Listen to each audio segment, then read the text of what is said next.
rigueur, beaucoup, n'est-ce pas, de ténacité, beaucoup de détermination. Il faut pouvoir les encourager parce que le milieu n'est pas du tout facile. Oui. Et ceux qui réussissent, n'est-ce pas, à relever le niveau de la louange, à relever le niveau de la musique chrétienne, je vais dire que ce soit les chantres, que ce soit les différents acteurs de la musique chrétienne, les producteurs, les managers, les arrangeurs, les distributeurs, tout le monde, les promoteurs, il faut pouvoir, n'est-ce pas, les encourager. C'est vrai, c'est pas facile, mais avec l'Esprit de Dieu, on peut y arriver. Et cela se fait autour d'une très belle cérémonie. Aujourd'hui, quelle édition? Nous sommes en train, n'est-ce pas, de parler comme ça de la 3e édition.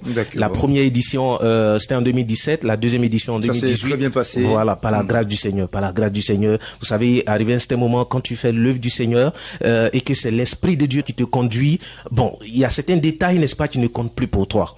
Ce qui compte, n'est-ce pas, c'est ce que c'est l'orientation du Saint-Esprit. Et c'est ce que nous essayons, n'est-ce pas, de faire avec les conseils, n'est-ce pas, des aînés, des uns et des autres, des hommes de Dieu. En tout cas, par la grâce de Dieu, on se plaint pas. Les choses se passent bien et nous bénissons le nom du Seigneur. On a eu les échos donc des éditions précédentes. On va déjà dire félicitations. Merci. Pour ce félicitations au Saint-Esprit. Hein. Voilà. Pour ce vaste projet qui fait son petit bonhomme de chemin. Aujourd'hui, 3e édition. Alors les inscriptions sont ouvertes. Oui, pour la 3e édition, nous avons cette année voulu innover un peu parce que c'est vrai, avec l'Esprit de Dieu, on va de mieux en mieux.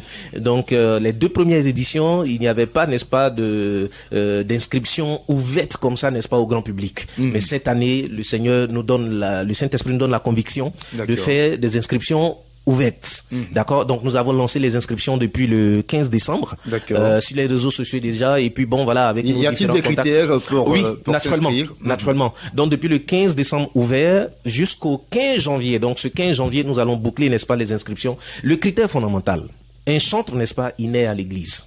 Un chantre, n'est-ce pas, ne naît pas sur un album. Ça, il faut le dire. On est chantre et puis maintenant, l'album n'est qu'une manifestation, n'est-ce pas, de l'appel que Dieu a déposé sur notre vie. Ce que tu viens de dire. Il y a des chantres aujourd'hui qui n'ont pas de communauté chrétienne, on ne sait pas où les localiser. Si tu veux les localiser, c'est seulement sur un album ou bien sur une radio ou bien à la télévision quand tu le vois. Non, ça fait pas de toi un chantre forcément. Il faut qu'on parvienne, n'est-ce pas, à te localiser. Donc si on te localise dans une église, confirmé, n'est-ce pas, par un homme de Dieu, un pasteur de tutelle, c'est comme ça que j'appelle, il faut que tu sois sous tutelle, n'est-ce pas, d'un homme de Dieu, d'une église. En ce moment-là, on peut, n'est-ce pas, aller faire d'autres études, faire des recherches sur toi, avoir ton témoignage, ton impact. Le critère fondamental, le premier critère, appartenir à une église. Appartenir à une église. Confirmé par l'homme de Dieu. L'homme de Dieu. D'accord. C'est pour ça que nous parlons, n'est-ce pas, de chantre consacré. Il faut que ce soit reconnu comme tel. Voilà. Tu ne peux pas être chantre et puis ne pas avoir de communauté. On ne te prend pas en compte à éclat de gloire. Donc, c'est vraiment le critère fondamental. À côté de cela, il y a les autres critères. Voilà.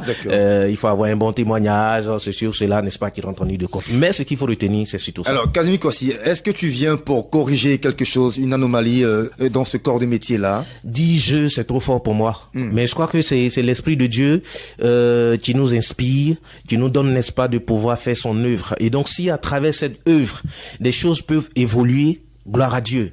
Si ça peut changer, n'est-ce pas, la mentalité des gens, gloire à Dieu. Si ça peut relever le niveau, n'est-ce pas, de notre façon de servir dans le champ de la chanson chrétienne, de la louange, gloire à Dieu. En tout cas, ma part, on essaie de faire ce que le Saint-Esprit nous demande de faire et pour le résultat, si ça change les vies, on veut que ça change des vies. Ça change, n'est-ce pas, la façon de faire les choses. Ça change les mentalités. Et c'est vraiment ça.